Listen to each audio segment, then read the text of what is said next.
What's up, everybody? Welcome to the Monday Night Living Hope Agency call. I'm excited to have our special guest on here. Very, very excited to have you guys hear from him. He's somebody who has produced at a very high level, and he's now building an agency at a very high level.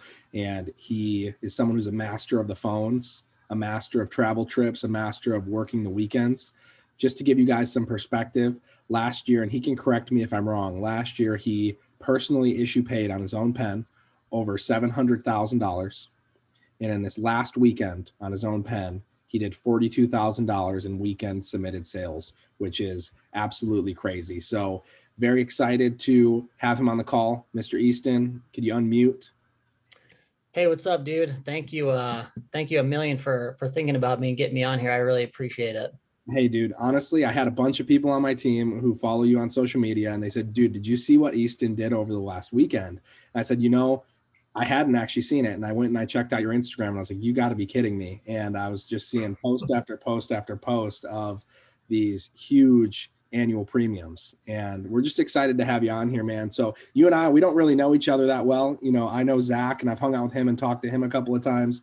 We actually haven't even met in person before, but definitely have admired you from afar. And you're somebody who I definitely follow, just the mindset and the mentality that you have in how serious you are about building this business and how dedicated you are. And I think that's something that's going to come through over the next 30 minutes. I think a good place to start, let's just talk your background. How'd you hear about Family First Life, and what were you doing before this? Well, first of all, I really appreciate all that stuff, dude. It's a little bit overwhelming to hear somebody else talk about you like that. So I hope that your entire team knows how really lucky they are to get to work with you. Because you're everywhere. And I know that we haven't spoken before, but I pay attention to stuff, dude. And I see you all over the place all the time. You lead from the front example. So you guys could not possibly be on a better team to start. Jamie's an outstanding leader. So I just wanted to say that before we get too carried away here. But yeah, I'll kind of go through, I don't know if you want me to go back to when I was like 3 or 4. I'm just messing, dude. So I'll go back as far as when I was 12, because that's when I got my first job. I started working full-time my 6th grade summer. I wanted to purchase some stuff for a hobby of mine, and my father recommended that I go ahead and earn it because he's not a human ATM. So I got my first job working 70 hours a week on a farm, irrigation farm, hauling big, heavy pipe around. Dude, I was like 48 pounds soaking wet in 6th grade. I was really tiny, so that was my first intro into like getting an actual job that wasn't just working on like my family ranch. So that was quite an experience. I knew I didn't want to do that forever, by the way. Fast forward, got through all the college stuff. I went to college to be a federal interrogator. That was my dream job. I want to work for the FBI, special agent, do polygraph specialist work where you interrogate people, figure out if they did it or not. I thought that would be a sweet job, government job, great benefits, healthcare, etc. So that's what I went to school for. And then when I got out, I kind of got a passion to go back into the coaching realm of things. So I was working a couple of part-time jobs. I was serving at a restaurant, coaching part-time. Doing some landscape and, house remodel type stuff for a family that lived in Helena, Montana. So I was working 3 part-time jobs basically right out of college. And I stumbled upon moving to Colorado randomly because my old college coach moved to Colorado, and he said, hey, why don't you just come down here and coach? And I wasn't tied to anything in Montana at the time. So I came down randomly, started at a corporate rental company. My first introduction into suit and tie, face-to-face kind of salesy type stuff, and business management, really top to bottom, so that was the first time I had been around true sales of any kind, and then got into the business world a little bit. So I had kind of a good base understanding of like how to operate a business. And I also understood that if you own the business, you made a lot more money than the people that worked for the business, so that was obviously something that stood out huge to me. Is I realized that if I was bringing in 400 or 500 grand into this company every year and I was making 59 of it, somebody was making a whole lot of money off of what I was doing. And that's actually what attracted me. I was trying to find a high level sales job when I found FFL, and I was trying to get into medical device sales or some kind of medical sales job, because it's a great sales job, and I'm not trying to down, play the career or whatever, but it's like, hey, you can make like 120, 130, 140 grand your first year in med sales. So that's really what I wanted to do. And then I started doing a bunch of interviews for the job, and they started asking me all these like biology questions, which I like I don't want to say cheated my way to a C minus, but I had some help and I barely passed entry level freshman biology as a 5th-year senior. So that gives you like my academic structure of what's going on in here is not great. So great news is you do not have to have a really high intellect to be successful here, which is cool. Another thing that ultimately drew me to here, because you didn't have to know a ton of big words or anything to be able to sell insurance, which was cool. So that's like a kind of runaround version of how I ended up at FFL.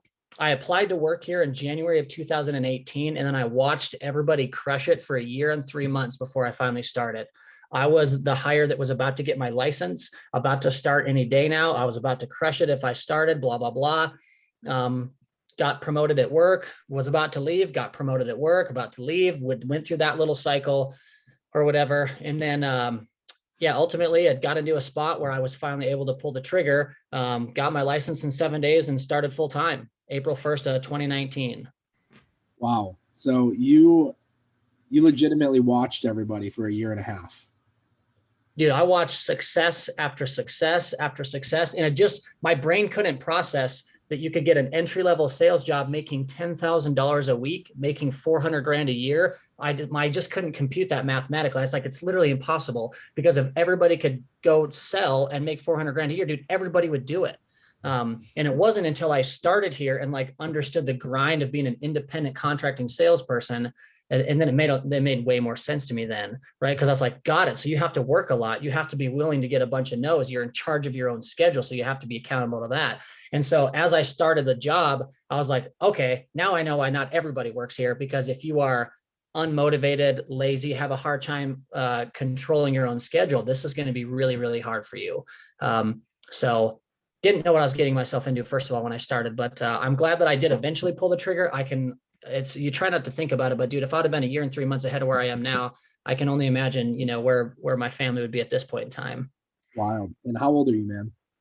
I'm 30. I just turned 30 in April. Okay. So I officially turned the corner.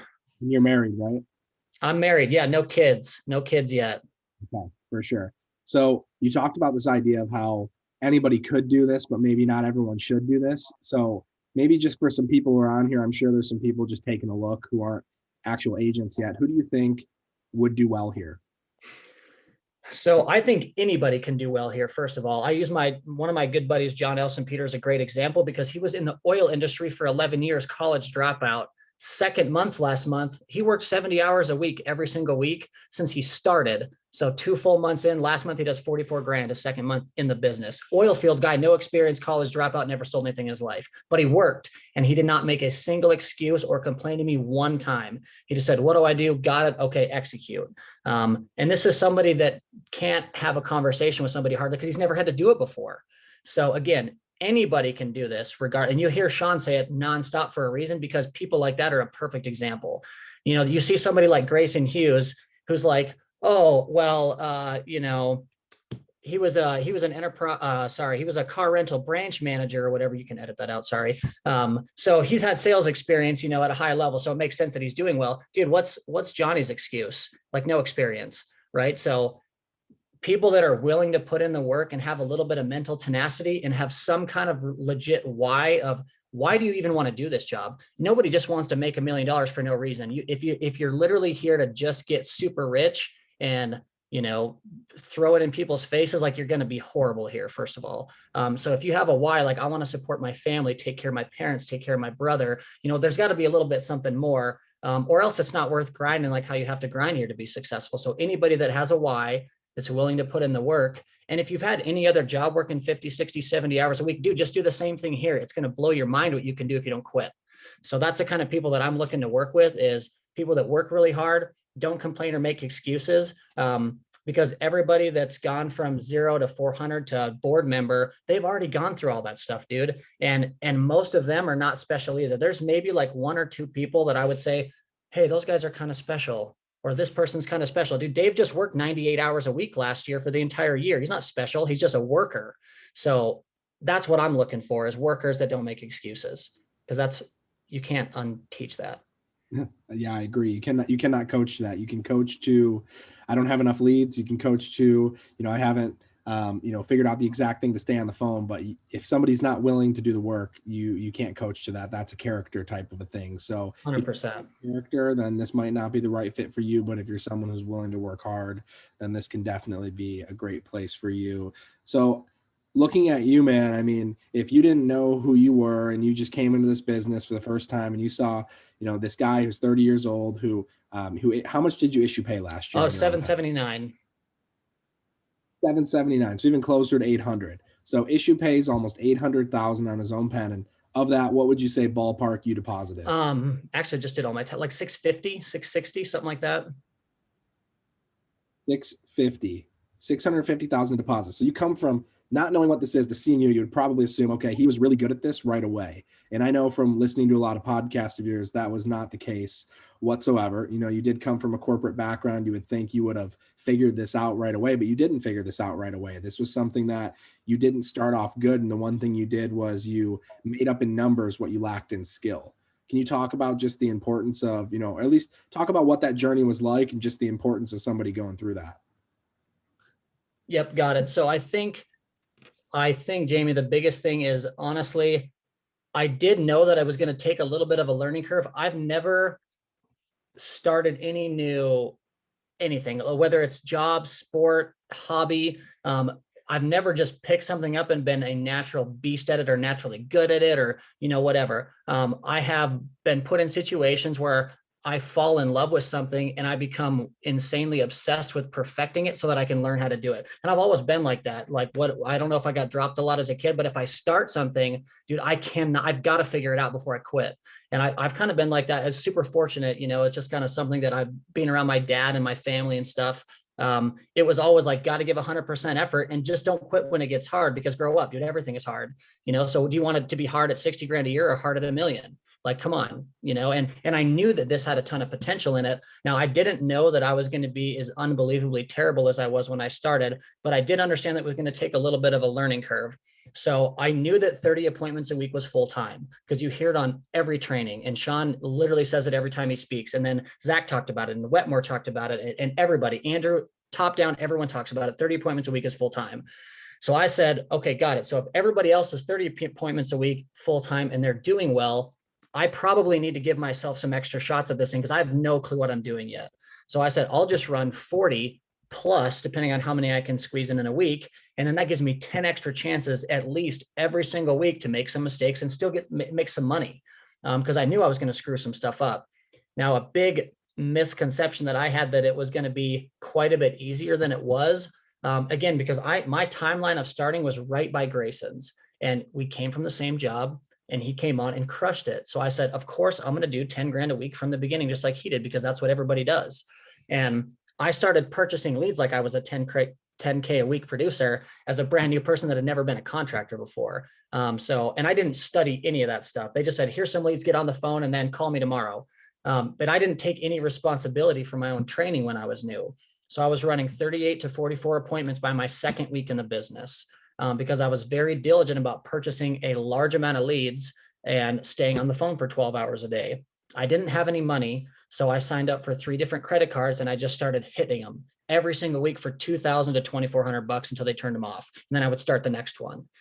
Because again, when I was new, dude, I was picking up 1 or 2, maybe 3 sales a week for 10 weeks. So I was making 800, 1,200. I would have a big week of 2,000 where I would about break even. And my mentality behind this entire process was, I know that it works because too many people are making money. Like there's too many success stories out there. So I know that it works. I just got to figure out what I'm screwing up. But the entire reason that I ran like that in the first place was because I knew I was going to not be as good as others and I needed some extra reps at it. I guess I don't know if I can expand on whatever else you want, but just to start, that's the whole reason my schedule was like that. No, I mean, that's a great place to start. I think another place to kind of go is, you mentioned this 12-hour a day dial day, and it doesn't always take 12 hours. I mean, you got to a point where very quickly you started to book up your entire day before 10:30, 11 o'clock. And we can kind of talk about how you got there. It obviously took a lot of repetition, but we dial until the job gets done. And I think people ask me all the time, how many dials is enough dials? There's only 250 spots on the dial tracker. Is that enough? Well, how many appointments do you have after you've checked off all 250 boxes? Well, I only have 5. Well, do 500 then. Let's do 750. If that was what it's going to take to get you to 15 appointments, that's what it's going to take. So I guess let's talk a little bit just about like the dial day mentality, because dial day for me, it's a battle, and it's a mental battle, and it's such an up and down, because I've had so many days where I've booked 16 appointments before noon, and I've also had so many days where I've been dialing till 8, 9 o'clock at night. And some days the phones are hot, and some days the phones, you have to fight for every single appointment that you get. And I have some people who will say, hey, those internet leads, those are hard. And I'm like, hey, listen, I need you to understand that the ones that are telling you no are the buyers, because someone like Easton, he's going to get over to that person's house, and those are the buyers. The people who are the most resistant on the phone are the ones who actually really want it. They just need you to get in the door and just be a person of trust, and not someone just blowing up their phone from a call center. So for you, when you wake up on a dial day, what, I guess, just what's your psychology behind who you're calling, like who the lead is? And you've got a stack of leads. I have to get 15 appointments. So for you, what is going through your mind on a dial day? Very first thing that I would recommend, especially if you're new and you're tweaking your phone script. So just some small perspective. I listen to dial training every Monday and Thursday before I call. I've been listening to the same 2 trainings for the last year and 8 months, because that's about when they came out. So I found 2 that I liked. One about Dom Rogers, talking about how he speaks to clients, why he talks to them that way, how to meet people where they're at, how to structure the phone call. I listen to that stuff every morning before I start, because it's still a good refresher. I don't think you're ever going to get to a spot where you're so unbelievably good at this job, you can never get better. What a weird thing to think about yourself, first of all. And it's a little bit arrogant, I think is a good word. So you can always pick something up from somebody else. Best part about my favorite thing about our company, dude, is I'll hear stuff from 20 to 30K producers that have been here 2 months that will say something on a training. And then all of a sudden I'm like, I have literally never thought of that before. And the reason that I want to pick stuff like that up is so that I can convey it to somebody. I already know what works for me, but maybe how I teach somebody doesn't work for them. They need to hear this. So always be tuned into the trainings. The phone stuff, you've got to listen to it early. I would get up between 4 and 4:30 every single morning, because you need to get an early start. There's thousands of other people that work here that are getting up at 4 o'clock and 4:30 in the morning. And then you wonder why you're not where they're at, because they're always going to be 3, 4, 5 hours, depending on when you get up, ahead of you every single day. If I get up 3 hours before you every single day, do you know how much of a chance you have at catching up? Never, because I get 3 hours extra daily. Right. So you need to get up early, because now you're a business owner. So you're in charge of that stuff. So I get up, I get the exercise stuff in. I immediately am plugged into training first thing in the morning, because again, it keeps you fresh. Maybe you hear something that you didn't hear last time you listened to the podcast. Maybe you hear a new training that you can apply to your current dial day. People are always adjusting and helping the company train. You can always find something good. So once you do that, your leads and everything should be organized either the night before, or if you get up early enough in the morning, you're going to have time to do it in the morning. You should not be scrambling with leads at 7:30, 8 o'clock in the morning. You're going to stress yourself out, and it's going to cause you problems on the phone, because you're going to be thinking about how far behind you are on your dial time. You've got to be dialing on the phone at 7:30 every single morning. I know people are worried about triple dialing people at 7:30, but that 7:30 to 9 window, I literally cannot tell you how many times I've booked 10 to 15 appointments between 7:30 and 9 a.m. because people are traveling to work, or they're getting up for the day. There's a ton of people you can catch in that little early morning slot. So do not miss it, or else you're going to fall behind other people that are not missing it. So I'm a big fan of taking from what the good people are doing and just trying it myself. Like, if it works for that guy, like Zach would dial from 7:30 to 9, have 15 appointments. And I'm like getting on the phone at 8:30, starting to headbutt stuff because I'm so frustrated. And I'm like, why would I not just start? He's obviously figured this stuff out. Why would I not just do that? So 7:30 a.m., I got to start. My big thing is 7:30 to noon, and then 1 to done. You got your 12 to 1. Like, I understand we're staring at a screen all day, and that can be a long day. So take a break, grab some food, get a Red Bull. I don't think you should take more than a 12 to 1 break, and then dialing from 1 to done is so crucial. Now, certainly gap in their trainings, team calls, etc. But all of the money is made on the phone. Everybody says it's 80% of our business, but if you set 0 appointments, it's 100% of your business. So keep that in mind when you're dialing, that every penny that you're ever going to make. Now, yes, you can door knock people. I understand that. So I don't want people to be like, well, technically you could door knock. I do know that. But the phone stuff, if you can just be so locked and loaded, diligent on your dial time and protecting it and staying focused, that's the hard, boring part of the job, dude. If the hardest, most boring thing that we do is have to dial the phone to go out and make 10 grand in 2 days or 10 grand in a week by doing it, like, why would you not do that? Because it's going to take away all the stress that you're going to have by going out into the field with one or two. Because then you have the commission breath, and then you're rushing through the appointments. It's just a mess. So I don't know if that answered all the stuff, but triple dial, start at 7:30. I'll call people 27 times in a day. I'm just trying to get them to answer the phone, not trying to be rude. If they answer and they raise their voice at me, all I do is say, I'm really sorry. I was trying to leave you a voicemail and it was full. I got kicked out. Anyway, I'm Easton, state regulated underwriter, whatever, go right back into it. So it's an immediate takeaway. Like, I was trying to leave you a voicemail. I'm really sorry. I'm actually just the underwriter getting back to you about the life insurance request you filled out and sent in. So that's kind of how I address that, because I did get asked about that a lot. I love that. That's great, man. I mean, I'm sure that when you dial somebody 27 times in a row, no matter what, sometimes you're going to get people who are a little bit heated, but it's funny because when you break that pattern and there's like, well, I'm receiving so many phone calls. Perfect. That's exactly why I'm calling. I'm actually the manager calling to apologize. You've been receiving so many phone calls. When you can break the pattern, like, oh, okay. And then you ask a question, you're right back in control. So I think that one thing a lot of new people, they struggle with is just this idea of when the client raises their voice at you, you just stay level and controlled, minimize what they said, and just repivot back into it with a question. And I'm sure that, you've become a master of that, 40 appointments in a week. So one of the ways that I think people learn that kind of stuff is by either getting into an office and watching somebody dial live, or getting onto these Zoom live dials. And I know that you guys have an office in Denver, and that's where you got a chance to, listen to Zach dial, but now you guys have a big culture of the live dials. Can you just kind of talk about just the importance of plugging into something like that? Yeah, so I do want to talk about the officing briefly, and then I'll get into the dial stuff. So, and I don't even know if I've ever told Zach this, but if Zach would not have moved back from South Carolina and opened the Denver office, because it's only an hour and a half away from me. So as soon as he got out here, thankfully it timed up pretty close to like when I started. It was like within a couple of months he had moved out here. So he might have single-handedly saved me in the business, because by me being willing to drive up just to spend time around him, because I knew he was successful. I didn't care that he was 23 and I was older, dude. I just knew that he was good at it and I was horrible at it. So I was immediately going to go up to be around him, and getting around somebody like that, that's executing at a high level, that has a similar work ethic as you do, that's, same vision of what they're trying to accomplish with their life and in the business for their family. It is so crucial, because I have no idea what I would have done without that. If I wasn't willing to drive an hour and a half, or he hadn't came out here, I'm not saying that I would have quit and thrown my career here away, but maybe my struggle would have been longer. I would have picked up a part-time job. I don't know, dude. But getting around somebody like that, it truly did like change the direction and the projection of what I was going to do here, by surrounding myself out with somebody positive that was willing to work hard. So that's the first thing. Definitely go into the office. If it's within 2 hours, I think it's worth the drive of doing. I think Mark will say like 3, but try to get into an office, because it's twice a week. It's not that big of a deal, and it's worth it.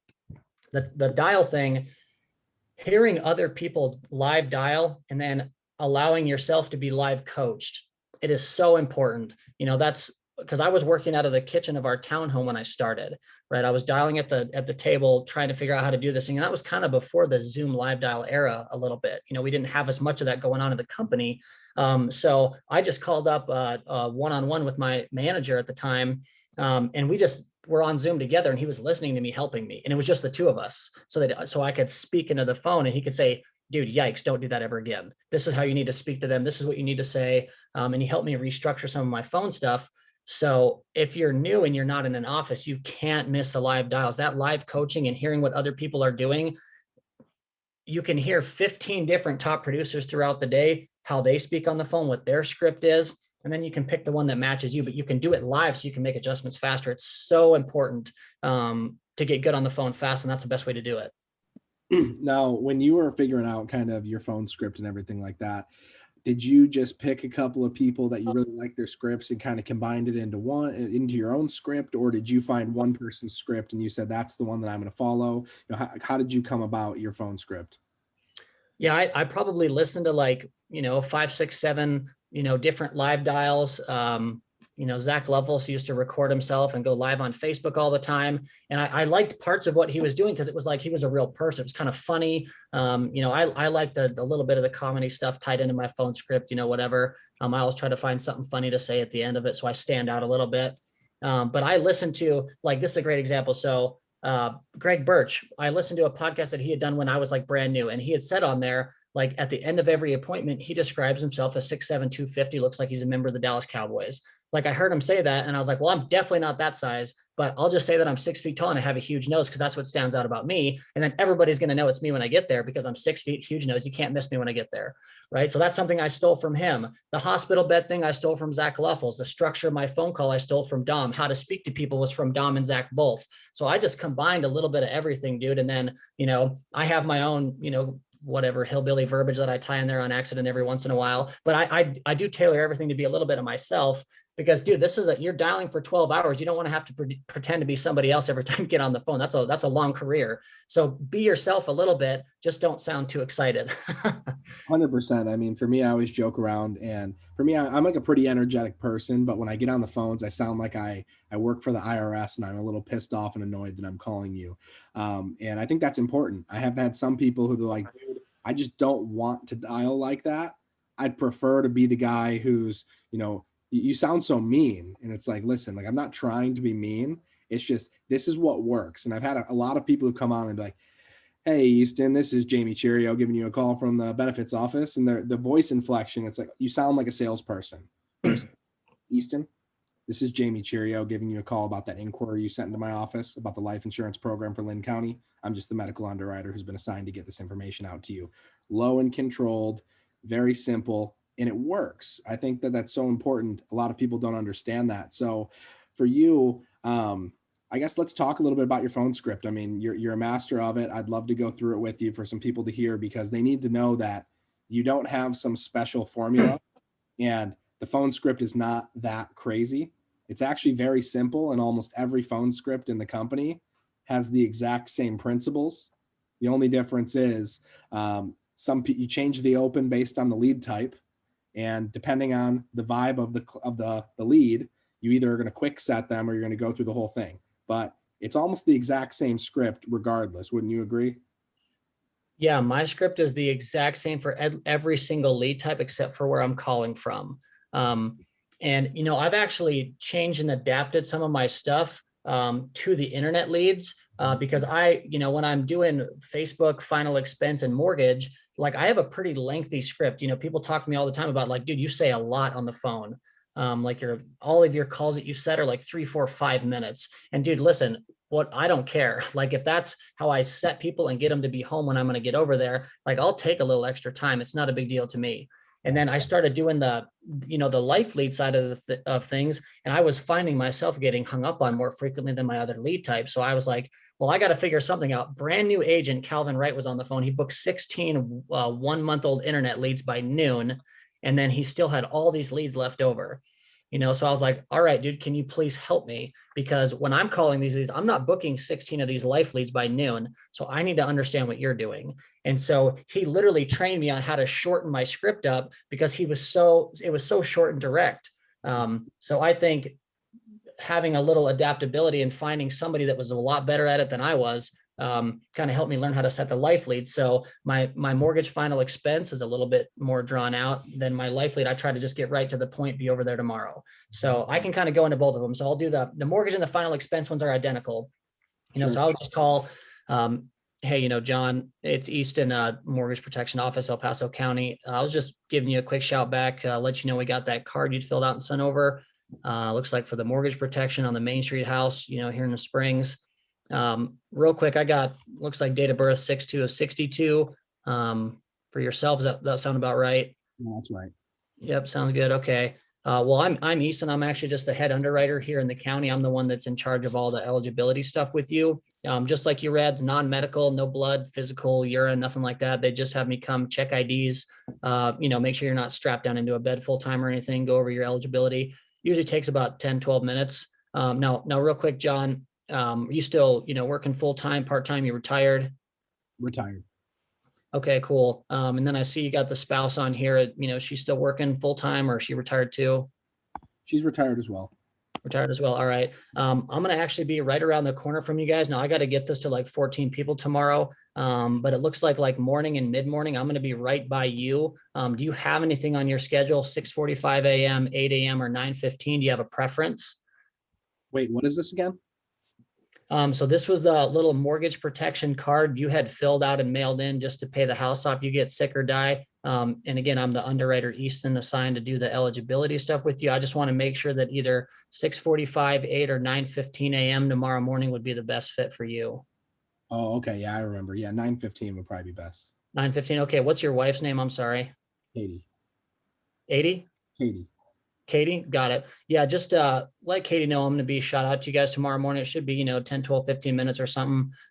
If you guys want to take a pen out, just write me in your calendar. It's Easton, Easton. Just like the baseball bat. Do you guys have a calendar? You kind of track all your important appointments in? Yeah, I can put it in my phone.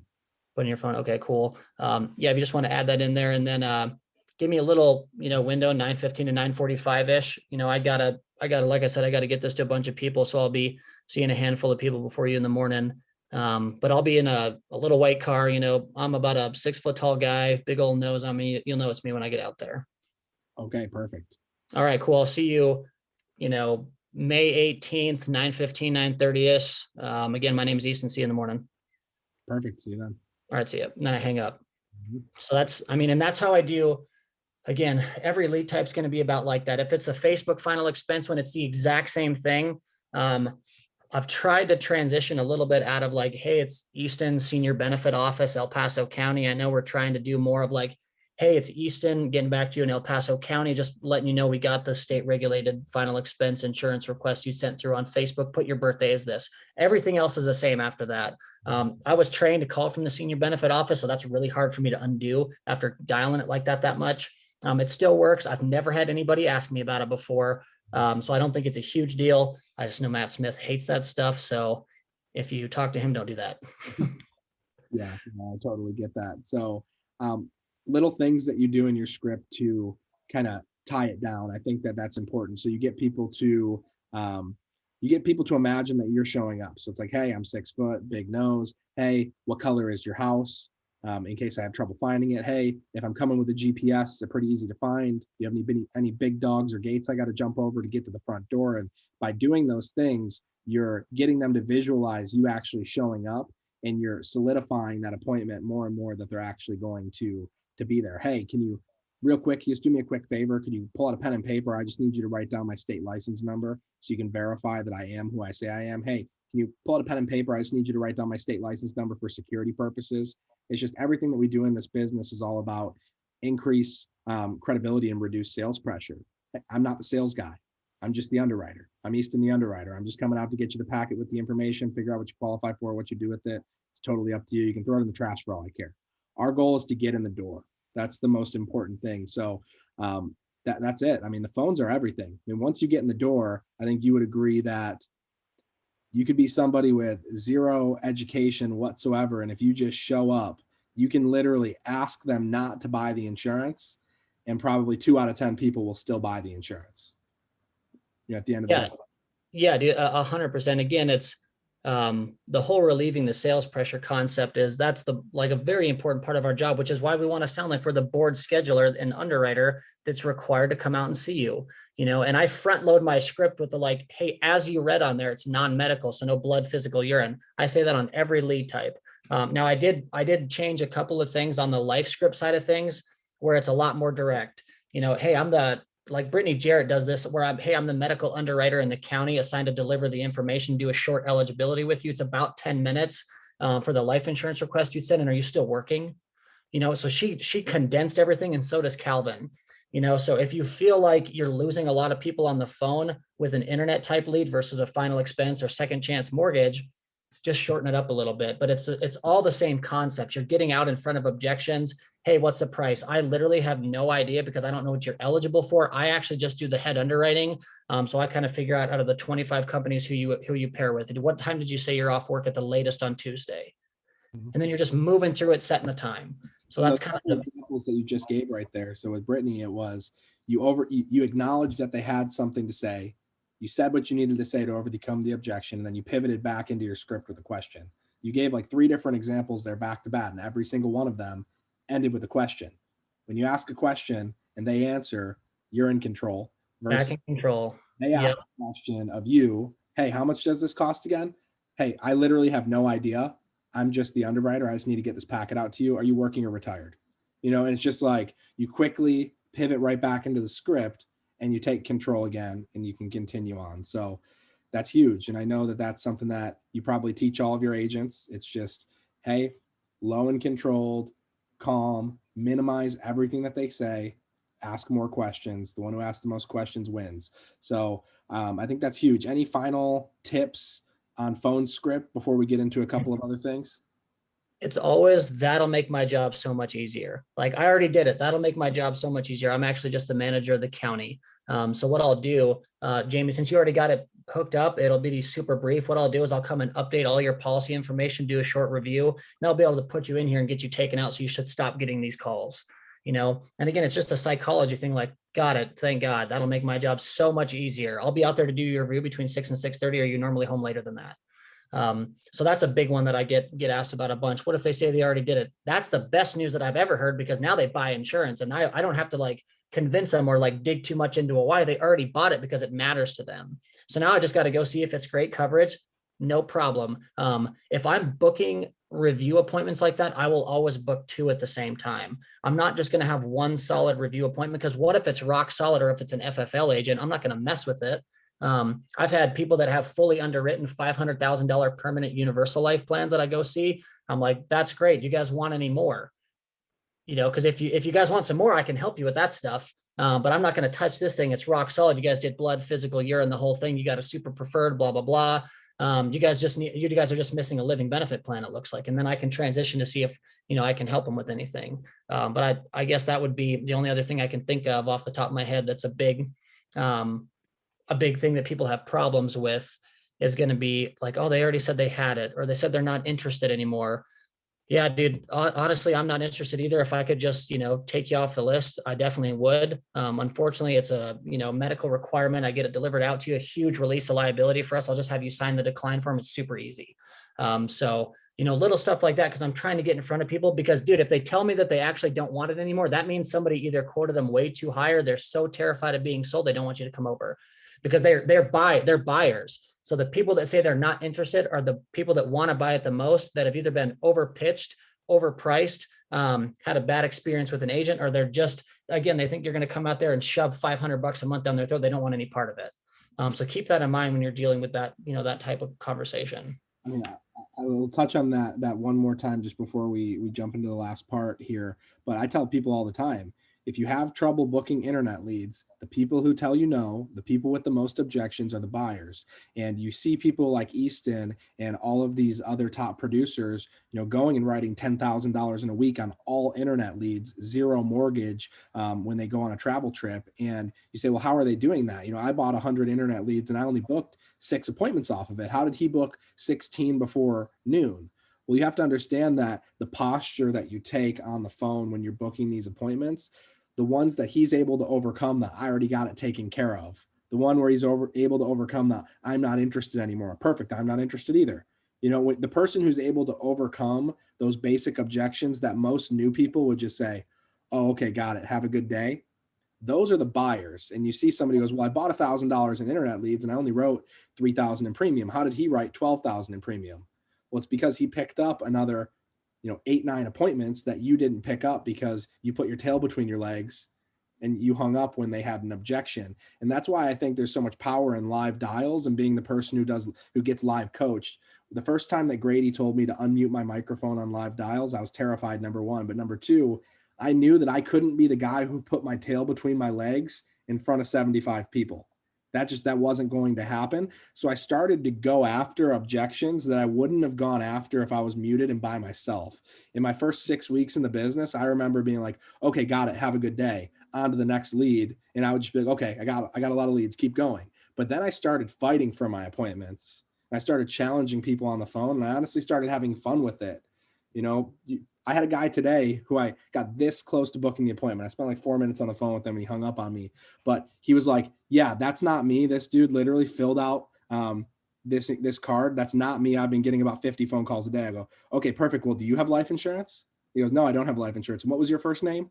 And like I started asking him questions and I had him on the phone. So it's just, you just have to have fun with it. That's the thing you guys have to understand. Don't take it so seriously, and just understand that at the end of the day, these people did fill out a form, and most of them, if you're dialing specific leads that are a little bit more competitive, they're just mad because they've been getting blown up by a telemarketer all day. And if you can be the guy who gets through that and gets your foot in the door, that's a buyer, because you're the only person more than likely who's actually going to show up in their home. I can just about guarantee if you get an internet appointment, you actually get into their home, any other person is going to be in a call center. The only other leads you really need to worry about having an agent coming in behind you for the most part are going to be a different mortgage protection card or a different final expense card from another IMO. But internet leads, for the most part, it's a telemarketer calling them. So just know if you're the guy who can get in the home, that's where you can build trust. That's where you can get a real client and you can help them make a decision that they wanted to make. So last thing, and we'll kind of jump into some Q&A and we'll get you off of here. I appreciate your time, man. Travel trips and your schedule. So you travel what, 1-2 weeks a month? Yeah, actually about 3 or 4. I've been traveling really heavy. So just, we don't need to go too deep into this. I mostly want to dig into dials, but can you talk about your, just a travel trip mentality and then also your power weekend? I know that's a really powerful concept. So the travel trip thing, first of all, it's the best way to keep yourself accountable because you're not in your comfort area. Like if I'm in my backyard, and obviously I'm pretty diligent about my schedule and my run appointments. And if they tell me they're not going to be home, do I go anyway? It's 8:30. The time that you don't go to that one is when you miss $5,000. So you'll hear Andrew talk about that a lot because he wrote this massive annuity. He made like 85 grand in a house or whatever it was, like almost 90. Maybe it was more than 90. It was insane because he door knocked this lady at 9 p.m. Right. So little stuff like that is the reason that you go. So I think the travel thing for me, it's a way to control my work, and my diligence and my focus. So I love to travel a lot because it's really fun to be able to travel, run leads in an area, hire someone to run your overflow until they can take the leads over.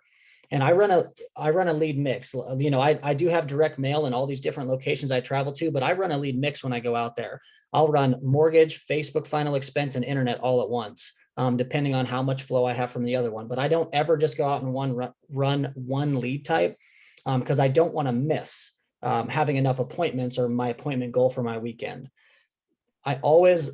I'll never run under, if it's 2 days, I'll never run under 20. I got to have at least 10 a day. You can technically, you can run 22 because you can fit 11 in a day. If you run from 8 a.m. to 8:30 p.m. straight through, that's 11 per day. If you can pick up a 6:45, do it, because again, 90% of the time you're going to close it. It gives you a really, really good shot at opening up your day really strong.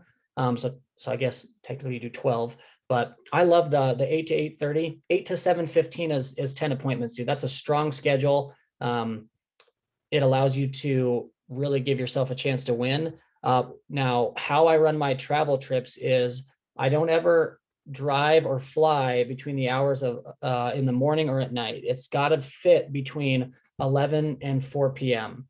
That's the best time to actually travel. So if it's more than 5 hours, I will not drive. My New Mexico trip is great because it's a short 5-hour drive. So I can drive from 11 to 4. Obviously I'm packed and loaded and ready to go the night before. So all I have to do is go turn my car on and roll. I'm there by 4 o'clock. So then I can get there at 4 and I can dial from 4:15 to 8:30 to finish booking my schedule. So that 11 to 4 window, people always talk about what's the best time to dial. All day is the best time to dial because you're always going to catch someone at home. But I'm not going to miss the non-negotiable 7:30 to 11 window. And I'm not going to miss the 5 to 8:30 because people are either going to work, coming from work, or, you know, whatever they're doing, they're getting up and moving. So that's how I do all of my traveling. Now, if you're like, dude, with my flights, because the area is so far away where you're going to miss like noon to 8 p.m., just shift your run schedule back to dialing on Sunday, run Monday, Tuesday, fly out on Wednesday. It solves all your dial problems. You don't miss any run days. So you still have your 4 field days and your 2 dial days. So that part's great. It's just a little bit of a sacrifice, dude. And that way you're way more prepared to get out there on a Wednesday. That's literally what I'm doing this Wednesday as I'm flying out to Ohio, get out there on Wednesday because it's a long flight. I can't travel in my window that I trust, and I don't want to miss dial time. So I'm flying out Wednesday. I'm going to dial Thursday for Friday, Saturday, Sunday, because I'm going to run a power weekend this coming weekend. So that's power weekend. So the power weekend leads to a power week, depending on where you're at in the business. So I wish I could remember who started talking to me about power. I'm assuming it was Mark. The guy's insane. And he's an absolute worker. So I talked to him about structuring, some travel type stuff. Power weekend is when you're going to run about 33 appointments over a 3-day window. I guess probably I do 31 or 32 if I run Friday, Saturday, Sunday. The only reason for that is because I have 2 calls that I don't miss, the TNL call every Friday, and I don't miss our Saturday morning call with Sean. So I have those 2 gaps in my schedule. And if 33 is a full 3 days, then I'll probably run 31 without missing anything that I don't want to miss. The power weekend is how you get ahead in this business. And the power week is how you can create a 5-week month as a producer in every single 4-week month that we have. So everybody waits till we have these 5-week months to go out and I'm going to hit a record this month because I'm going to run a 5-week month, right? Because we have an extra week that we can produce business. If you run 2 power weeks a month, if you're serious about trying to produce at a high level, and that's what your goal is, if you do power weekend into a power week and you run 52 appointments in a week, 54, I guess would probably be the most I could fit in there. You're giving yourself an extra week of production every single month. So you don't have to, you can have a 5-week month because you're just up your appointments for the week. You dial Thursday, Friday, Saturday, Sunday, you dial Monday, set another 22 appointments. That's 53 appointments in a week. If you do that twice, that's 106 appointments in 2 weeks. If 30 appointments a week is full-time and a 4-week is 120, I've got 106 already done in 2 weeks. There's no scenario you're going to keep up because I'm already doing half of the 3/4 of the month, but I'm squeezing it down into 2 weeks. So to me, that was I love the concept because all of a sudden I didn't have to wait. I don't have to wait till April. I don't have to wait till September or whenever the other 5 weeks are. I can get it whenever I want. And that's how I was able to have my February was crazy because it was a short month. And we had conference. So we're already whittled down on all of our run days and our time. I had the best month I've ever had at the company because I was so well structured around my travel trips and creating these power weekends that it timed up to have my best month ever with less run days than I've ever had in a month before because you can cheat, dude. It's a huge cheat code to be able to get ahead if you run the power weekend into a power week, run 52 appointments. That's wild, man. That's incredible. I mean, I can't even imagine 52 appointments in a week. That's definitely something I want to challenge myself to because, I just haven't gotten to that point. I would say probably 34, 36 is probably the most I've ever run in a week, which I guess for the standard of an average part-time to a full-time producer, that is still a good amount, but 52 it's a lot. And I can't imagine you losing or not breaking even and multiplying your money 5, 6, 10 times if you run that many appointments. So you're putting activity in your favor. It's what you lack in skill, you make up in numbers. And I know you started doing that in the beginning because you weren't closing at a very high level. You weren't the guy who was closing 9 out of 10 of your appointments like you are right now. You were probably closing 2 or 3 out of 10 of your appointments?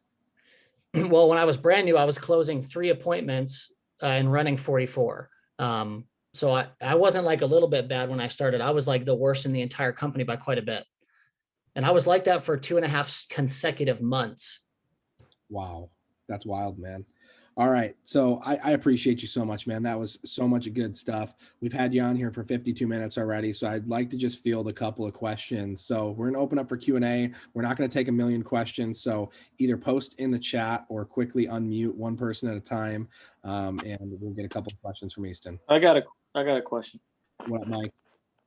All right, what's up, Easton? I follow you all the time and definitely love what you do here. So I feel and maybe it's just because you run so many appointments, but I feel like you post a lot of big premium. And I'm just kind of wondering, is there something that you do in the home or it's just the number of appointments you're running and, you just give yourself more opportunities to run into that, if that makes sense. So I think it's a little bit of each, honestly, Mike. So there's no way to write high premium if you don't find yourself in a good situation. I'm not just so that we're clear, when I write, big stuff in a house, it's because they have the money. I'm not pressing for 300, 400, $500 a month if I know it's not going to be long-term financially affordable. So anytime that I show something in the house, I'm so thorough through their finances that I already know that they can afford it. And something that I say when I get into a house where the debt to income is really strong, where they're like, yeah, we pretty much got the mortgage debt free outside of that. If it's a mortgage protection appointment or a life lead where they own a house, you can turn any appointment into a mortgage appointment if they live in a home. And that's a little trick that Zach taught me. He said, dude, I run a bunch of final expense and I turn all of them into mortgage appointments that I can, because they have bigger income and they have a huge asset. So I'm trying to protect their final expenses, their house, their income replacement. All of a sudden it's not, $5K for a cremation. It's, we need 50,000 for some income replacement, another 50,000 for the house, and you can start putting stuff together and provide a bigger value to the house and write more insurance. Even if it's an internet or a final expense lead, because you never know what you're going to run into with an internet lead, which is why they're cool. So a big thing I do when I find people that are, in a good financial spot is I'll say something small like, hey, so the good news is, Bob and Mary, you guys don't actually qualify for anything out of budget because your debt to income is too strong. So kind of what we're able to do is just leverage whatever portion of your income to create this large tax-free benefit as you guys are comfortable with. Again, if you guys are setting this aside already, we're just going to use that. That way your budget's not going to change. We're just going to use part of the money that you guys are already putting aside. Does that make sense to you guys? So telling them that they don't qualify for anything out of budget means that if I find $2,000 left in the house, I can show them $1,000 a month and I know that they can afford it. Now, do I write a bunch of people for $1,000 a month? Dude, of course not. Because I tie up, there's a bunch of psychology stuff that I do in the house. If I find money, I'll say that to them. And then I'll say the whole point of doing this, Bob and Mary, is to help you guys not hurt you, right? So everything that we do is tailored specifically to the individual. So you guys get to design the whole thing once I place you. So nothing, again, you're not going to qualify for anything out of budget. This is not designed for you guys to overspend. The whole point of this is to make sure that it's going to disappear into your budget year round. Now you guys are in a great financial situation, but that doesn't mean I just want you to use 2,000 of your savings, transfer that into insurance, because how does that possibly make any sense? But what we could do is we can borrow $300, $400, $500, $600, $700 of that. You guys still have the 2,000 setting aside. So now I can write $500 a month and they have 1,500 of expendable income left. How does it possibly hurt them? They have a huge death benefit. It still disappears into the budget because the $2,000 that's going in the bank, all I'm taking is 500 of it. And I'm using that to create this $100,000, $150,000, $200,000 of benefit. Or if they're old and banged up, I'm putting whole life together, right? So it's a bunch of little stuff that I say about not overspending, not qualifying for stuff out of budget, leveraging their income against the insurance company to create a large tax-free benefit. And again, this weekend was a very unique exception because I just kept finding those appointment after appointment after appointment. I'll probably never do that ever again in my career, honestly. It was a once in a lifetime weekend, but I was able to capitalize because I kept finding huge whys, great income. So when you find stuff like that, slow down, walk them through how to leverage their money against an insurance company by saying, dude, instead of putting 500 in the bank, getting a 0.5 point interest, you can actually pay that to an insurance company. They'll pay your wife $250,000 if you pass tomorrow. Doesn't that make more sense? Cashback stuff is super easy to go through like that and use it. If they're older, you can do, index universal stuff, cash accumulation. There's a bunch of strategies you get as you get more appointments under your belt. You can kind of learn some new things you can do in the house. I'm sorry if this is confusing some people, Jamie, but that's kind of some little stuff that I do anyway. That's good stuff. The people who are I have a question. heard it. So go ahead. Hi. Hi, thanks. Can I ask a question? I live in Colorado Springs and very, very brand new. I just got contracted today. I was just wondering if I am allowed to plug into a local office or to Easton. Yeah, come to the Denver office. I'll send the address to Jamie or whoever, and you can get plugged in. It's also on the FFL website too.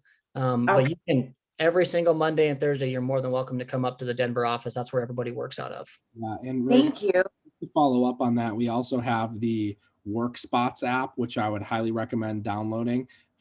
This is kind of just a quick commercial for Work Spots. For $99 a month, you can plug into Work Spots, and you have the ability to plug into any office in the country I guess it's not for free. For $99 a month, you can plug into any office in the country. You can use their printer, use their Wi-Fi, have a desk, a cubicle, some area for you to work, come for live trainings and these travel trips that Easton talks about. Well, if he decides he wants to go to Florida, there's about 4 or 5 offices he can go work out of when he's in Florida. If he decides he wants to go to Indiana, he can go to the brand new Indiana office that opened today. So check out Work Spots, $99 a month. Look for Easton's office. It'll have all of the information in there.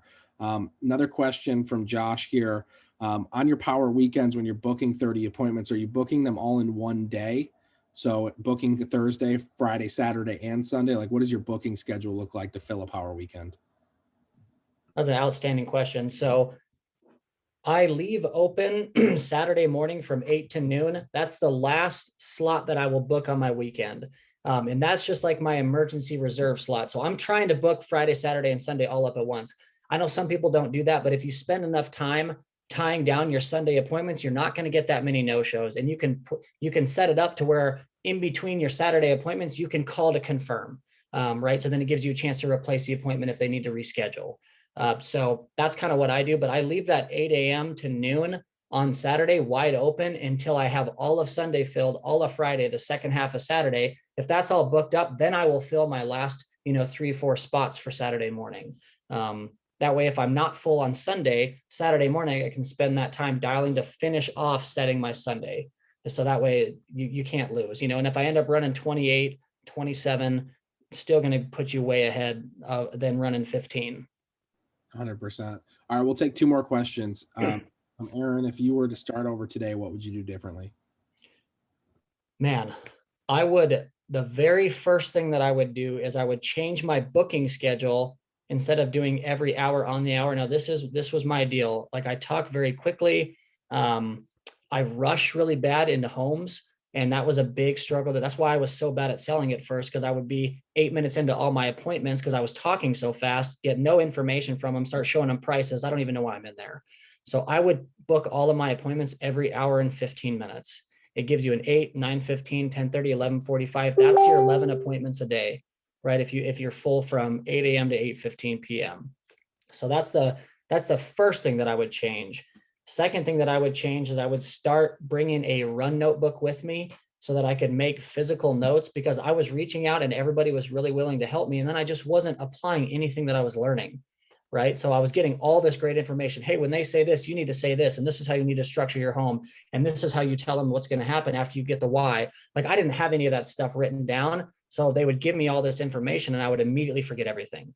So bring a notebook with you so that when you have a miss, you can take physical notes. And then when you call, Jamie for help in the house, he can say, hey, this is maybe how you should structure it. This is what you should say. This is how you overcome that objection. Then you can write it down and study it at night after your run day is complete. Then you'll start remembering stuff a lot better. So every hour and 15 minutes, bring a run notebook with me, and then make sure you spend 10 minutes in the front of every single house, understanding why they filled it out and who's in charge if they pass, before you do anything else. And that'll immediately make you better. Love it. All right, last question. Let's make it a good one. All right, Mr. Easton, what's going on, brother? And okay, so a lot of people are going to be excited to hear this, and I'm always amazed to hear this, and I'm actually going to implement it tomorrow. Can you go ahead and throw down your door knock script, and then what happens whenever they decide that they figure out that they didn't have an appointment, what you would say if you were not able to get in the home right there? So everybody record this. Got it. Yep. So I'm into the Sean Mike door knock, dude. So I got it literally directly from him. That's how he trained on it all the time, on everything that I could hear. I always show up and apologize being late for the appointment. So when I get up to the door, I just knock on the door and I'm just like, hey, I'm really sorry, Mary, to make you wait. I know I was supposed to be here at 6:45 p.m. I know it's 7 now. So thank you so much for being patient. I'm Easton, your underwriter, here for our appointment. And I just wait to see how they respond, because I've gotten a ton of different responses. Hilarious. The one that I have a recording of the one that I just did on Friday, of the lady that I door knocked. And she was like, can you remind me what this appointment was for again? And I told her, and then I pulled out. So I leave everything in my bag. I was like, hold on, let me check this really quick. And I pull out my iPad. In Notability, I have the date and the time of 15 minutes ago written on the lead inside of Notability app in my iPad. So then I can show her, hey, I was supposed to be here at 6:45 today, and I know that I'm behind schedule for our appointment, but this is for the mortgage protection card you filled out. So if you get sick or pass, the house gets paid off. She's like, oh my God, I remember that. Totally forgot you're coming over. Come in. Right. So I get in, I sit about 90% of my door knocks because I'm so assumptive that I'm there for the appointment, and I'm really sorry that I'm late. My schedule has been crazy today. Thank you guys so much for being patient. Do you have a good place to sit down? And then I just wait. Sometimes they just bring me in. They don't even ask what I'm there for. They just bring me into the house. And other times they're like, I didn't have an appointment tonight. And I'm like, oh yeah, you did. Remember for the mortgage stuff. And so I pull it up. I show them the card, date and time on it. Apologize again for being late. Easton underwriter. Don't you guys remember 6 foot tall, big nose guy coming out to see you? Talked to Rachel yesterday. And it's constantly reminding them of stuff that we didn't talk about. And that's just a psychology piece because I'm trying to get in. She told me that she screened 460 calls the day before, which was me calling her, of trying to book an appointment. She goes, I never answer the phone if I don't have the number saved. And if you don't leave me a voicemail, I'll never answer it. So that's my door knock mentality stuff, I guess. That's powerful, man. Well, thank you so much for joining us, man. Any final words? Someone who's brand new that has not really taken the leap to go all in. Any final advice for them? Dude, 24 hours. This was a huge lesson that I had learned. The 24-hour, I don't even know where it came from, to be honest with you, but if you can just give yourself 24 hours every time it gets hard or you want to do something else, always stick it out one extra day. And then the next time that you want to quit, stick it out an extra day. Because if I would have quit 9 weeks and 6 days into this career, I would be back working some corporate job for 50 grand a year and I would hate my life. And I was willing to go the extra 24 hours to try to turn the corner, and that turned my life upside down in the best way possible. So every time it gets hard or you want to quit, reach out for help and give it 24 more hours. And you literally can't quit, because if you quit, you'll never make it, right? Because you don't work here anymore. So that would be the big thing that I would say, dude. Give yourself a shot. Thanks, man. Well, appreciate everybody. Have a great night. Talk to y'all soon.